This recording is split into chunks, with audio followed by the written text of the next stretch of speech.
What's up, people of the world? It's me again, Alex Swimmer, aka AP3 Jumped, and wow, I think my I think I finally figured out the perfect framing because this is like my third time recording this, and yeah, my whole head fits everything now.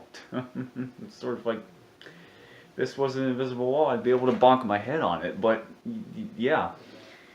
Anyway, I can't find my freaking comb either, but what's up, people of the world? It's me again, Alex Swimmer, aka AP3 Jumped, and today I am reviewing another episode for My Little Pony Friendship is Magic, the Season 9, Episode 6.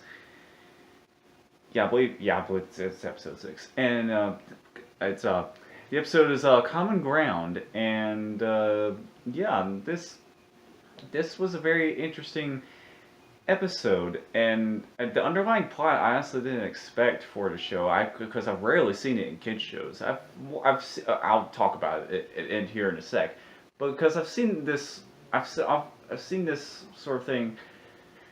The underlying plot of this episode, I've seen it more in children's movies than I have in children's TV shows. But I'm glad to have seen it. Either way. So yeah. Hopefully I won't ramble as much and as I did in the previous recordings, but let's get this started.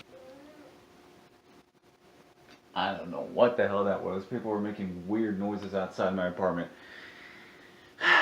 Because that's what it's like living in an apartment. Anyway. My rage fits aside. I really liked this episode. There was I need to talk about a few things before I actually get into the underlying plot. I'm gonna say that phrase a lot, I'm sure. So I'm sorry for using the same words a lot. But yeah, Pinkie Pie, Fluttershy, Rainbow Dash, and Snails. Let's not forget. Went to a buckball tournament. I can't exactly remember where the tournament was. I guess it's not that important. But yeah, they went to a buckball tournament. Buckball was it was something. It was a sport that was introduced, I think, in either season 6 or 7. But yeah, I like seeing fictional sports come to fruition, like Quidditch, for example. Because you can play Quidditch in real life. You can't fly, obviously, but you you can play Quidditch in real life. You could probably play buckball in real life as well. It maybe it'd be a little bit more elaborate than trying to play Quidditch in real life, I'm sure. I don't know. But I digress. The the main thing the main thing about the episode is that Quibble Pants makes a reappearance. And now, if you didn't know, he made his first appearance back in season 6, where he met Rainbow Dash at a Daring Do convention, and they were sort of rivals throughout the episode. Then by the end of that episode, they became friends. And I think Quibble met the real Daring Do at that point. Yeah, he did. Yeah, he went on an actual adventure with Rainbow Dash and Daring Do. It's been so freaking long since I've seen some of these episodes, but yeah, and they became friends.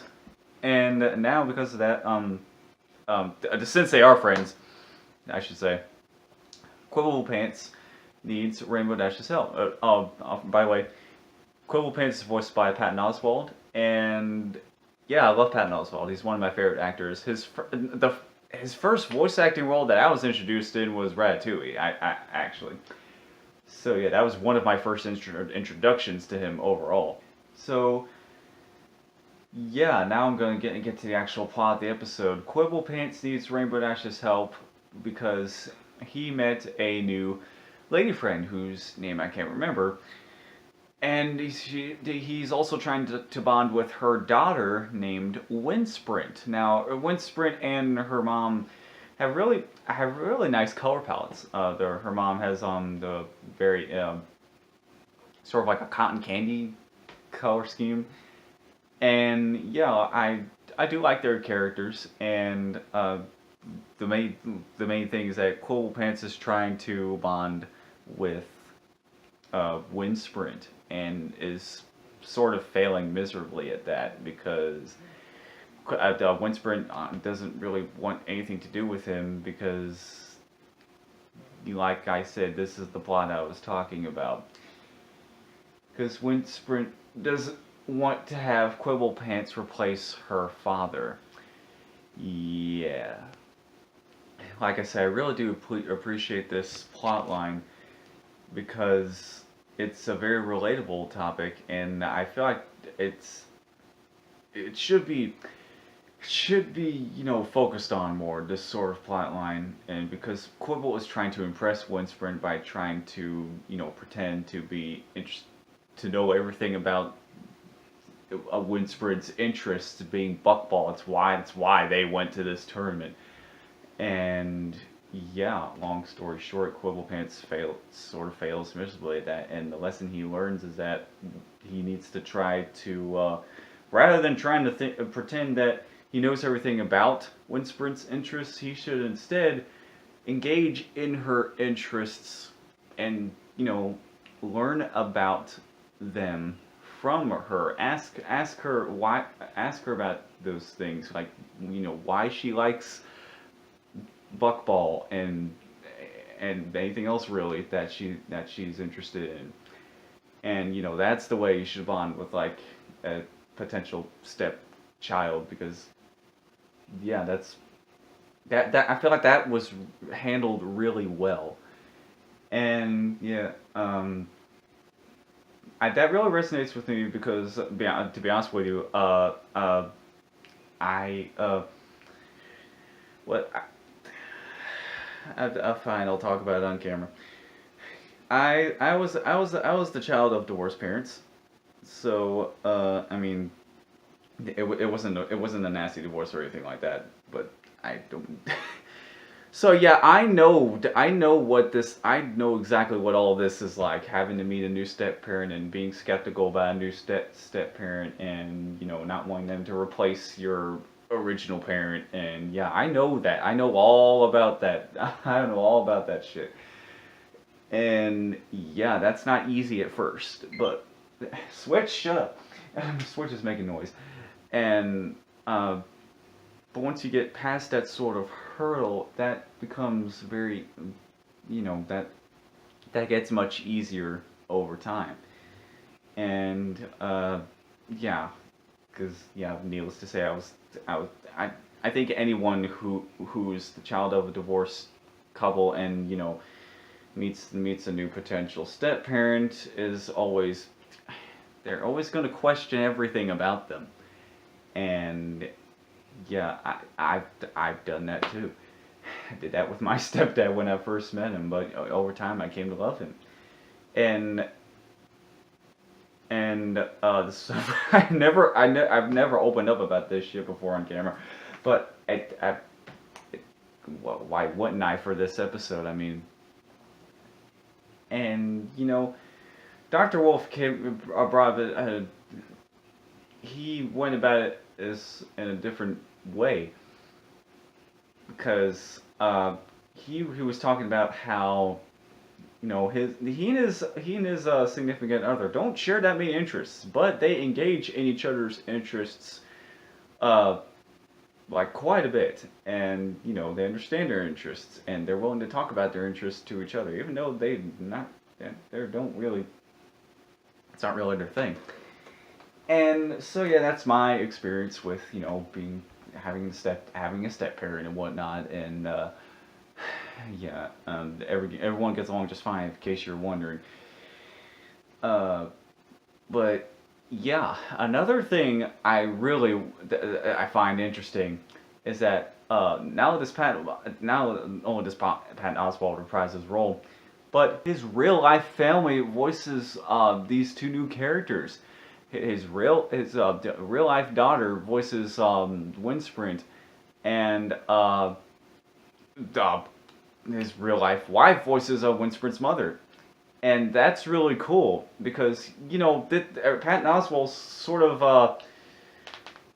I feel like he sort of had a creative influence for this episode, because he dealt with the exact same situation, because his Patton Oswalt's previous wife passed away, and once he met his new wife, his daughter had to warm up to her. But the roles were reversed. But essentially, it's the exact same situation, and it's what directly inspired this story for this episode, and that is really freaking awesome. I love when real life stories are directly influenced for episodes. That is just really awesome to see, and that makes this episode very unique in that sense. And I like it a lot. The episode was also really it was also funny too. So yeah, overall great episode. It had a great theme and a great idea, great inspiration for it, and yeah, I hope to see more episodes like this. Not just a My Little Pony, but just for anything, any show at all. Because I learned once you put your own experiences into your work of fiction, then people will resonate with that, and they'll resonate with that better, and find come to find out that it'll actually turn out to be a better product because of your real life inspiration for your story. And yeah, I I definitely want to do that too for some of my fictional work, but I just gotta find the right time and place to do that sort of thing. But yeah, that's very important in storytelling. I've talked about all sorts of stuff with this with this review and about this episode, but I feel like it's all really relevant for the episode. And so yeah, I give it a thumbs up. It I it's a it'll be great to rewatch now that I know the full story and everything about everything that was put into the episode. And yeah, excuse me, I gotta stop doing that on camera. I highly recommend this episode. It's just a great feel-good episode overall, and I I think I'm done.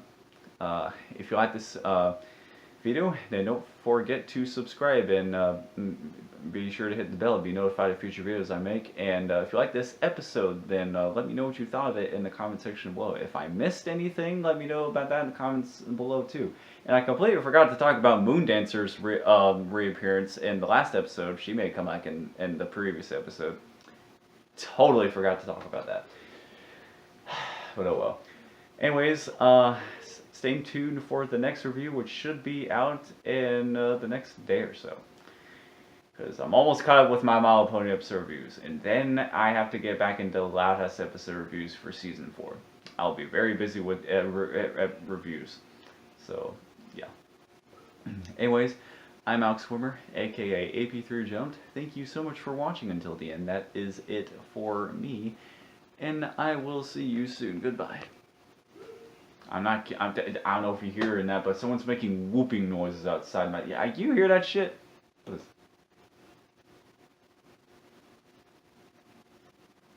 Well, they were doing it just a second ago. It's fucking midnight, and they're outside doing this shit. They need to cut this shit out.